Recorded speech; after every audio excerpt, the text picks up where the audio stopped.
ওদের রব দেখেন কয়জন। আপনি বাংলাদেশে ওদেরকে বলবেন তোমাদের মাতৃভাষায় তোমার রবকে বলবে ভগবান।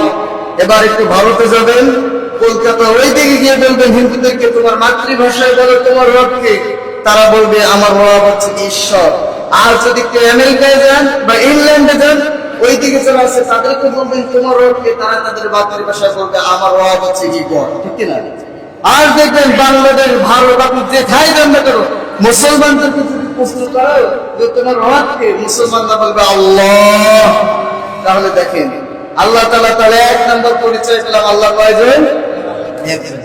দুই নম্বর আল্লাহর পরিচয় হচ্ছে কি আল্লাহ কারোর সামনে মুখাপেক্ষী নন, বরঞ্চ আমাদের যে জিনিসটা প্রয়োজন হয় বিপদে যখন করি আমরা ডাকি কারে।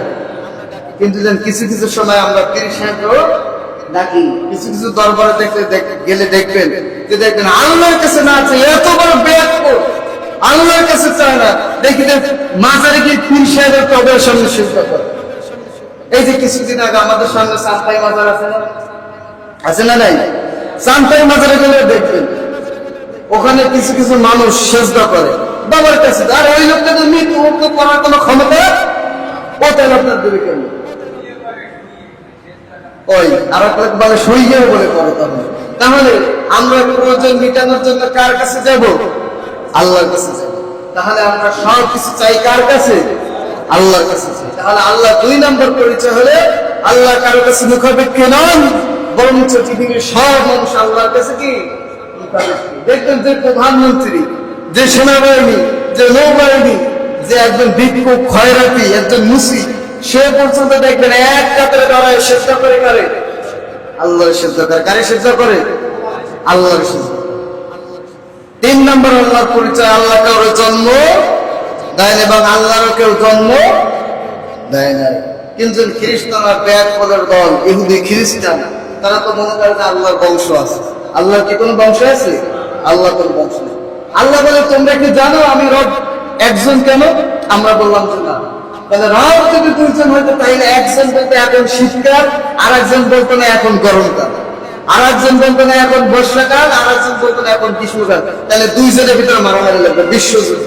এর জন্য আল্লাহ কয়জন? তাহলে তিন নম্বর পরিচয় আমরা পেলাম আল্লাহ কারোর জন্ম দেন এবং আল্লাহও কেউ কি জন্ম দেন। এই কথা কেউ যদি মনে মনেও যদি বলে যে না আল্লাহর একজন জন্ম দিচ্ছে, এই কথা আপনি যদি মনেও যদি করেন, আপনি আল্লাহর সাথে আপনি শিরিক করছেন। কি করছেন? মনে রাখবেন, শিরিক হচ্ছে সব থেকে বড় গুনাহ। শিরিক কি? তাহলে এই কথা অন্তরে মনেও কি মনে মনে ভাবাও যাবে না। চার নম্বর হচ্ছে গিয়ে সব কিছু সৃষ্টিকে, তাহলে সর্বশক্তিমানকে আল্লাহ থেকে সর্বশক্তিমান। আল্লাহ যদি ইচ্ছা করে, আল্লাহ যদি ইচ্ছা করে তাহলে এক্ষণে এই পৃথিবী ধ্বংস করে দিতে পারে। পারে কি পারে না? যেমন দেখেন আল্লাহ ইচ্ছা করছে শুধু পিতা ছাড়া মা ছাড়া একজন মানুষে বানিয়েছিলেন, তিনি কে জানেন? বলেন তো কে? যার মা নাই বাবা নাই, নাম কি তার? আদম আলাইহিস সালাম। তাহলে আল্লাহ পারে নাকি দেখেন। এরপরে দেখেন আরেকজন আল্লাহ তাআলা পাঠিয়েছেন যার বাবা নাই শুধু মা আছে, তার নাম কি? ঈসা আলাইহিস সালাম। আরেকজন আছে বাবাও নাই মাও নাই, স্বামীর মাধ্যমে সৃষ্টি করছেন, সে কে? হাওয়া আলাইহিস সালাম। তাহলে আল্লাহ দেখেন সর্বশক্তিমান কিনা, কি কি সৃষ্টি করছে। তাহলে বুঝা গেল সব কিছু সৃষ্টির মালিক কে? এই যে চারটা যে পরিচয় আমরা জানলাম, এই চারটা পরিচয় শুধু জানলে হবে না, এই চারটা পরিচয় আমাদের আমল দিয়ে আমাদের দেখানো লাগবে। পারবেন তো সবাই ইনশাআল্লাহ? সবাই পারবে তো ইনশাআল্লাহ?